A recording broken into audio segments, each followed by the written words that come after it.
ourselves. Iya, nah jadi tantangannya dengan reputasi adalah lebih kepada apa kata orang. Yeah. Jadi kalau kita tanya Pak Bob itu reputasinya seperti apa, kalau kita kumpulin ada 10 orang, 10 orang akan menjawab jawaban yang berbeda.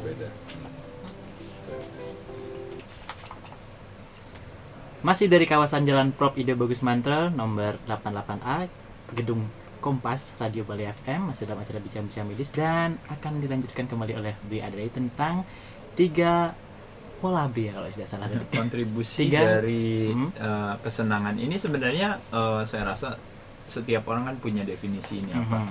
Tapi informasi ini menurut saya unik dan kenapa tidak bisa, karena bagi saya menguatkan hati. Ya. Jadi nomor 1, ada 3 kontribusi daripada kebahagiaan. Kontribusi yang pertama yang disebut dengan namanya set point in our brains. Set point in our brains itu dia mengkontribusikan kurang lebih kira-kira sekitar 40%-an. 40% daripada kebahagiaan kita. Nah, kalau kita berbicara set point in our brains, itu adalah konsep daripada apa yang kita pikirkan itu berpengaruh dari masing-masing individu itu kalau hubungannya dengan yang disebut yang namanya well-meaning people. Jadi Bapak grow up-nya besarnya seperti apa, di mana, dengan pengalaman apa, teman-temannya kayak apa, lingkungannya apa, pendidikannya apa, latar belakangnya apa, itu yang mempengaruhi dia. Contohnya misalnya kalau kita ngomongin set point in our brains, kita tanya sama ada 2 orang atau 3 orang. Dunia menurut kamu apa? Dunia menurut saya kejam. Kita tanya lagi sama yang satu lagi, dunia menurut kamu apa? Dunia menurut saya hipokrit, panggung sandiwara. Lalu kita tanya sama satu lagi, dunia menurut kamu apa? Dunia seperti ibarat kebun bunga indah.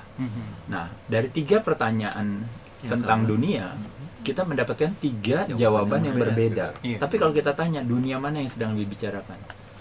Dunia yang sama. Kenapa hal itu berbeda? Jawabannya, because they have their own set point in their brains. Jadi, set point in our brains contribute 40%. Masuk ke kontribusi yang kedua atau elemen yang kedua yang disebut dengan namanya condition of living. Nah, condition of living itu Pak, yaitu tadi, apakah kekayaan tadi, apakah tadi misalnya mungkin reputasi, apakah mungkin bahkan termasuk kesehatan aja, bisa ada di situ. Itu hanya kontribusinya hanya 12%.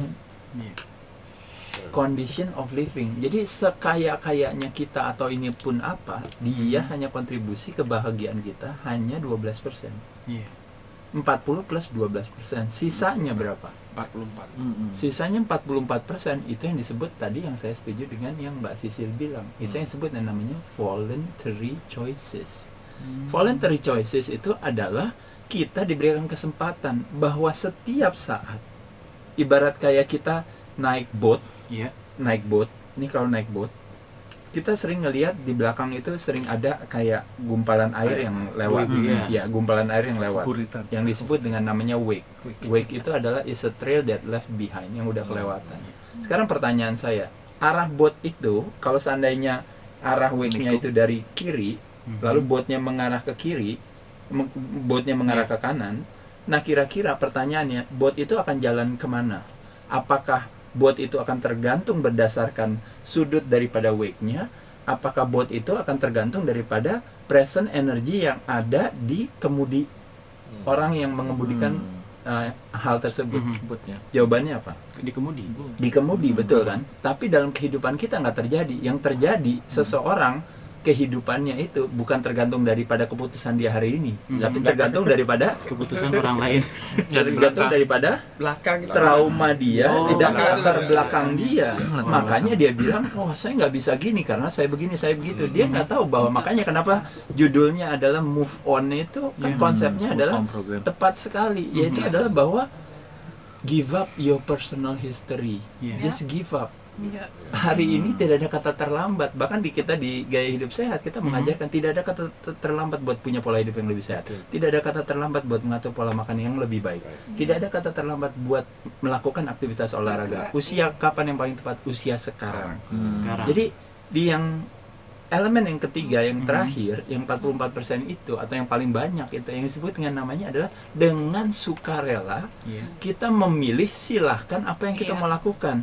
Nah bayangkan kalau seandainya misalnya set point in our brains-nya kita bisa balik, Pak. Kayak tadi Bapak tadi yang sebelumnya mungkin pikirannya kemana atau misalnya ini itu juga pasti kadang-kadang pikiran kita juga dipengaruhi oleh apa yang kita makan juga, Betul. dipengaruhi oleh gaya hidup kita juga. Betul. Gaya hidupnya lebih baik, otomatis set point in our brain suddenly changing. Iya. Jangankan set point-nya, orang brains-nya aja changing. Iya. Kan istilahnya sel-sel di dalam di otak kita aja semuanya berubah. Jadi kesimpulannya dari sini yang bisa dikatakan kepada pemirsa BBM ini adalah bahwa untuk bisa bahagia, untuk bisa senang itu selalu ada kesempatan gitu. Tergantung daripada kita. It's all about choices. Mungkin Mbak Sisil tadi mau menambahkan, tinggal dilanjutkan aja Mbak, mumpung waktunya. Nanti Pak Jadi Bob benar, terakhir ya. kenapa kadang-kadang orang takut Mas pergi ke psikolog ya? Sebetulnya psikolog itu tidak menyatakan keputusan psikopat atau schizofrenia. Ya. Jadi kalau ada psikolog yang cepat sekali menyatakan psikopat atau schizofrenia, jangan dia. tidak. Mungkin pengamatannya itu harus didetailkan Mas gitu ya. Itu judge. Saya belum pernah selama saya berpraktek hampir 20 tahun belum pernah saya mengatakan orang demikian. Karena memang pemahaman kita memasuki dia dengan empati. Oh, orang ini loh punya experience, punya pengalaman yang nggak enak. Nah, di mana umur-umur tertentu dia sangat tidak enak pengalamannya, itu dinamakan ada critical event critical life-nya itu. Jadi ada traumatic event yang hanya dimiliki oleh dia, personalized dia, dan kita tidak bisa memasuki ketidaknyamanannya dia. Nah, ketika kita ngomong ketidaknyamanannya dia, sehingga ketika melihat objek lain menjadi sebuah substitute, menjadi sebuah pengganti. Lalu melihat rokok, melihat iklannya, selera laki-laki. Karena kemungkinan dia memiliki ketidaknyamanan pada dirinya, identifikasinya, aku tidak terlalu laki-laki. Atau kemungkinan dia pada fase oralnya dia tidak mendapatkan kasih yang sebenar-benarnya untuk menyusui dengan nyaman. Mungkin disusui tapi tergesa-gesa ibunya bekerja, tidak ada sayang ketika menyusui, tidak memberi kesempatan menyatakan perasaannya lewat sentuhan oleh ibunya. Dia tidak mengerti, dia tumbuh kritikal masa kritis traumatiknya dimiliki tanpa diketahui even oleh ibunya.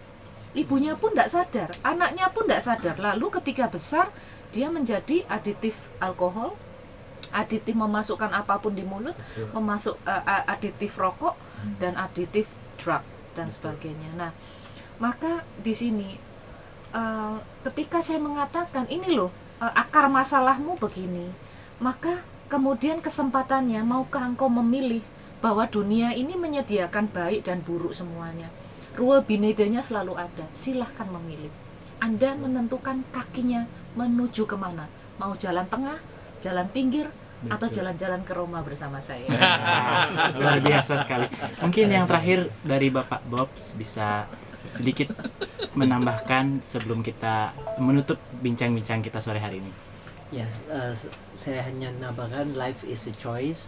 If you choose to be happy or if you choose not to be happy, it's your choice. Kita bisa blame game, bisa menyalahkan lingkungan. Lingkungannya seperti gini, makanya gua nggak bisa dan lain sebagainya. But it's not always the circumstance. It's you that you gotta accept and change the way you look at it. Thank you. Oke, luar biasa sekali. Kami seluruh kru kerabat kerja bincang-bincang medis serta bintang tamu hanya berusaha menyampaikan yang terbaik, manakala bagaimana menjadikan sebuah informasi menjadikan sebuah edukasi. Saya yakin pamit undur diri, sampai jumpa minggu depan. Bye.